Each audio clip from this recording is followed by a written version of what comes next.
European style dressy last, Wholecut Oxford. This is my ideal boot to wear with a suit to business and formal occasions. And you have his bow.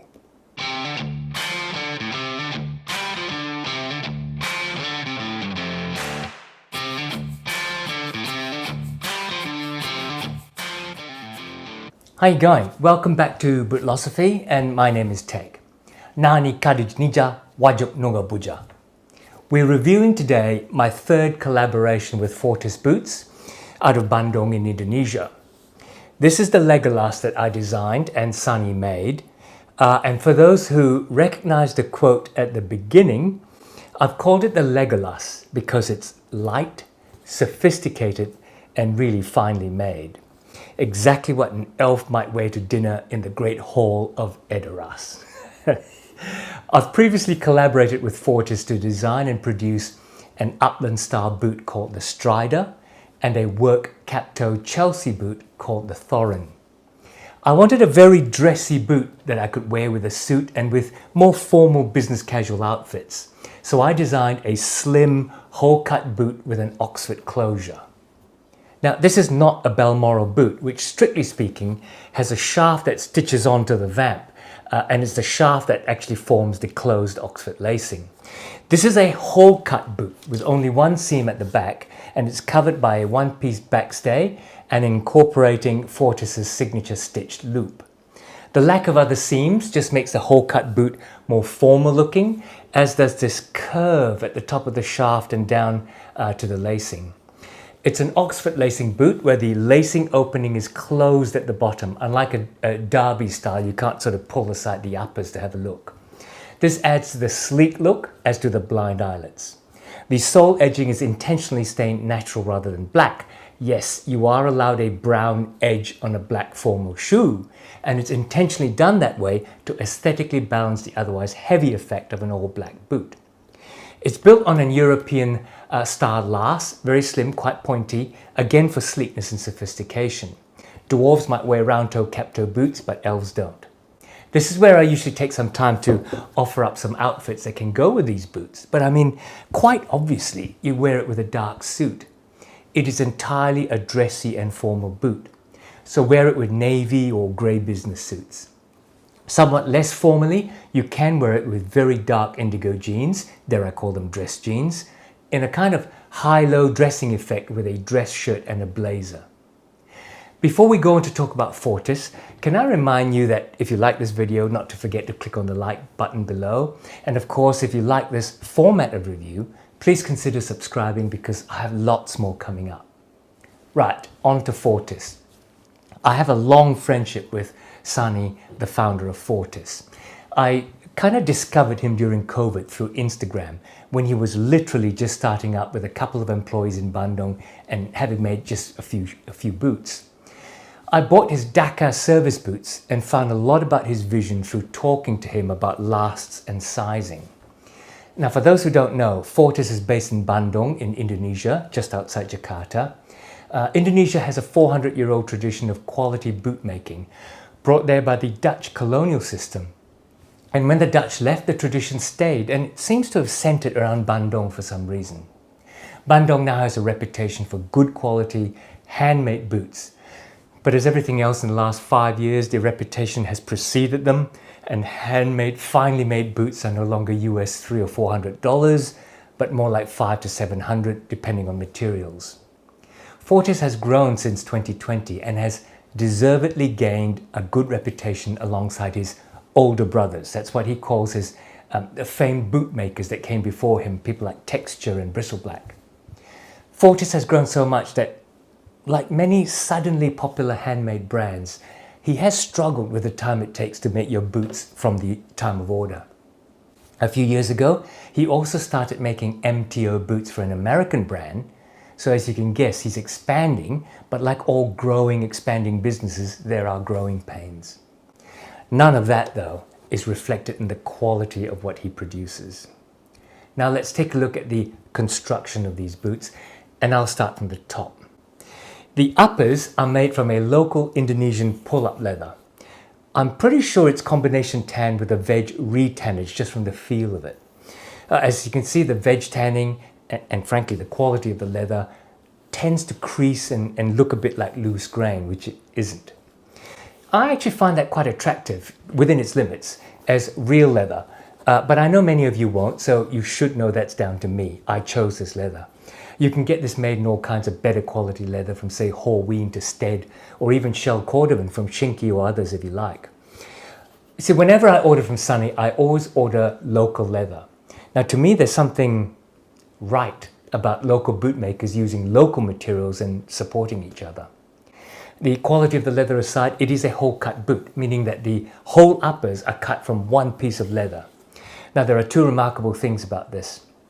First, it is the ultimate skill of lasting, where you take a flat two-dimensional piece of leather and mold it during the lasting process into the 3D shape where, for example, the curving around the forefoot is totally different in angle and slope from the curve at the ankle.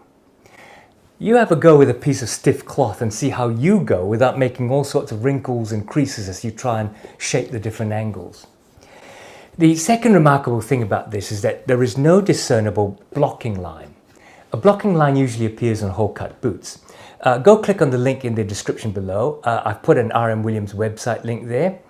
R.M. Williams are famous for their whole cut boots. And looking at any boot on that site, you'll see a blocking line that runs along the front of the vamp. Now, the blocking line is part of the lasting process for whole cut boots, where the leather that's flat is hot shaped before it's carefully lasted without forming creases. Incidentally, it does go away with wear. The single seam is up the back of the boot, so it's all one piece of leather with a seam up here. Now that's covered by a very slim single piece backstay. I'm not sure if you can see on this black boot, but it's stitched decoratively with the signature Fortis loop. The single piece of uppers folds to form the Oxford closure, and the edge of the closure and the collar have a French binding rolled edge. Very delicate work. The blind eyelets are not backed in any way, but they look secure enough to me as it goes through both the uppers and the lining leathers. The tongue is not gusseted, but it does have a lacing loop to keep them straight. I guess as a dress boot, there's less likelihood of you traipsing through forest puddles while forest fighting or chopping trees down. Inside, the whole boot is lined with a soft black glove leather, also locally tanned. I think it's goat. The lining under the tongue leaves a little border. I think that's just for character. And imprinted, I don't know if you can see, on the glued full-length comfort insole just under the heel is a Fortis and Bootlosophy collaboration stamp. Now, I wouldn't have minded having the logo on the ankle, but Sunny hates that. And no matter how proud I would be to have the stamp logo on show, he very politely refuses. The toe is unstructured, but with the lining it keeps sufficient shape. The heel counter that's placed between the uppers and the lining is veg tanned leather. The uppers construction is connected to the sole construction by a method called hand welting. This is Goodyear welting before the invention of the Goodyear welt stitcher. It starts with a veg tanned leather insole. A slit is hand carved around the edge of the insole, and instead of a glued on canvas gemming used in Goodyear welting to stitch the insole, uppers and the welt together, the Fortis craftsman kind of tease out that leather in the hand carved slit and then stitch through that to connect the insole to the uppers and the inside edge of the welt. It is laborious, but the main advantage is that while the canvas gemming can come loose from the insole, this will not come apart. The footbed is packed with cork, and a steel shank is inserted between the heel and the footbed for arch support between this gap here, and also to provide torsional stability so that you don't twist when you're walking. The outsole is veg tan and is glued on, and then the outside edge of the welt is hand stitched through both layers of leather. That's the welt and the sole. The outsole is channeled where the stitch goes through, and you should be able to see how consistent and fine that stitching is, sitting protected inside the channel. A 2-layer leather heel stack and a rubber Dr. Sole top lift is then glued and nailed on. This is a fine, fine piece of work. The Indonesian pull-up leather is reasonably easy to care for. Now, as a dressier boot, I tend to brush it after every wear before I put it away in shoe trees. I have conditioned this once using Venetian shoe cream. That's my go-to smooth leather conditioner. That replenishes the moisture, but it doesn't add a lot of shine. So I have also applied black boot polish wax a couple of times. The leather doesn't hold the shine very well, but it is shiny enough. I have tried to mirror shine the toes, but it's a very grainy, full grain leather, and it takes like 20 layers of thin wax layers to fill in that grain and start to show a smooth, real shine. I haven't actually achieved the mirror shine yet, but I'm comfortable with what I've got so far. I intend to condition, wax and polish these about 3 or 4 times a year because of my wear. As a made-to-order boot, sizing is really what you make of it. When you first order, Sunny will ask you to measure your feet. Make sure that you clearly understand the instructions. The language barrier is tricky. And when you do draw and measure your feet, make sure that the pencil is absolutely straight down. When I ordered my Dakar boots, I used a thick whiteboard marker, and as it turned out, I drew something half a size too big. After discussion with Sunny, we eventually nailed down my size, and this is a European 41 size, and it's perfect. As to value, this cost me $350 over a year ago. Now that's using local leather, and I'm also cognizant that with our relationship, Sunny probably did me a deal. So if you order in, say, Horween's calfskin, be aware that it will be more. I'd love to order these in a really shiny shell cordovan, but hey, I have to save up. What do I think of the value? Sure, the leather is not the best, but the craftsmanship, the fineness of detail, the ability to wrap a whole cut boot like this, I mean, just the solidness of being made right proper, you know? It's worth it to me. Okay, so there you have it. I'm really proud to have designed this boot and have Fortis make it for me. What I wanted was a super dressy, formal boot, and this is solid. It is so well made, and as a Lord of the Rings nerd, so representative of what I think elf footwear might be like. Tread lightly wherever you go, but not before you shoot your arrows at the like and subscribe buttons, pull the hood of your cloak over your head, beware of dangers out there, and come back next week.